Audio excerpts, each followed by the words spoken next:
Now, today's lesson, we're starting chapter 11, section 2, that talks about the government and the division of government in Rome.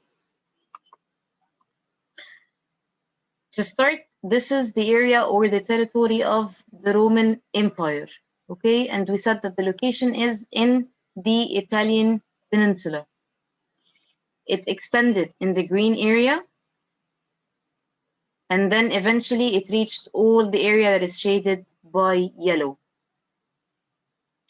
Now, there were two main social classes in ancient Rome, the patricians and the plebeians.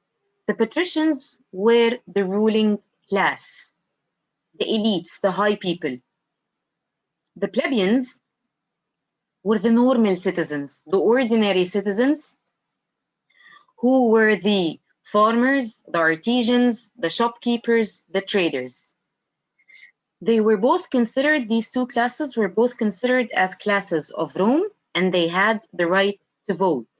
But they could not marry from one another, which means that a plebeian cannot marry from a patrician, and the patrician cannot marry from a plebeian. Now, the government was made up of two consuls, or two heads, the head of the military and the head of the government itself. Both heads served for 1 year only because they did not want the idea of full power. And they both had the right of veto or rejection for each other's decisions. So if the head of the government wanted to make a decision and the head of the military does not agree, he can use the right of veto or the total rejection. Once the head uses the veto, they have to come up with a totally new decision that would satisfy both consuls or both heads. Now, under the consuls or the heads were the praetors. These were the major government officials. Their job was to interpret the law and serve as judges in court, and sometimes they would take leading positions in the army. So the government officials were divided into 3 subsections or 3 sub-jobs. The government officials were responsible for interpreting the law. Some of them served as judges in court, and some of them would lead the armies. Now, under the praetors were the senates. These were a group of 300 male citizens, and these senates served for life. They stayed in the Senate. Their part or their place was taken in the Senate as long as they live. They made the laws. They gave advice to the consuls, and they planned the structure of the country, the buildings, the temples, the roads, and whatever comes next. Under them was the assembly of centuries. They made the laws and they elected the consuls. Both the senates and the assembly of centuries were both controlled by, or they were both from the patricians or the ruling class. So no plebeian or normal citizen was allowed to be part of the Senate or the assembly of centuries. Now, what happened is there was a conflict between the two classes. There was a conflict between the plebeians and the patricians. Why? Because the plebeians were upset. They did not have any power in the government. They did not have any ruling power in the government. So many of them, by 494 BC, went on a strike and formed their own government. Because the patricians feared the collapse of the Roman Republic and feared the idea of civil war, they agreed to share power with plebeians, but to a certain extent. So they made, or they created, the Council of Plebs. The Council of Plebs was a council made up of members. These members were elected officials who were called the tribunes. These tribunes, their job was to protect the rights of the ordinary citizens. They were the representatives of the normal citizens.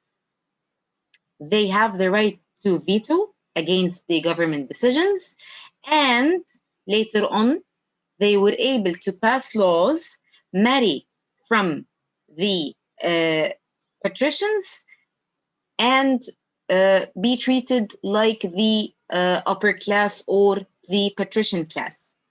So again, the conflict between the classes, between the plebeians and the patricians, resulted in one advantage, which is the Council of Plebs. The Council of Plebs is a council or a group of people or elected officials who are known as the tribunes.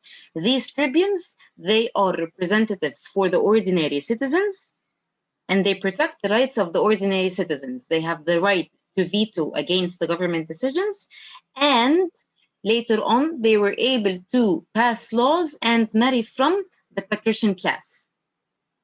All the male citizens, after the Council of Plebs, were considered equal. Males from the plebeians and males from the patricians were considered equal, but the women had little political power. Rome was still not democratic. They could not vote for their president or ruler, but they were more liberal. They were more representative.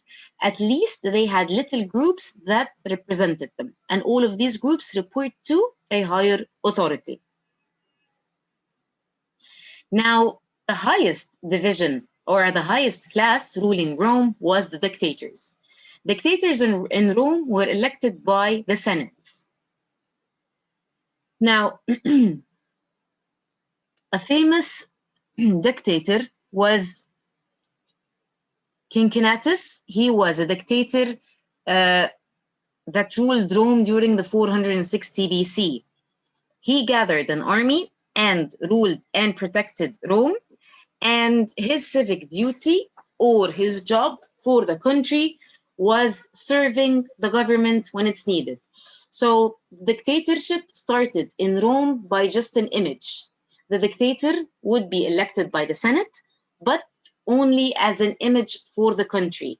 They had no job to do. They had no official rule to do, but they only serve their government when they are needed.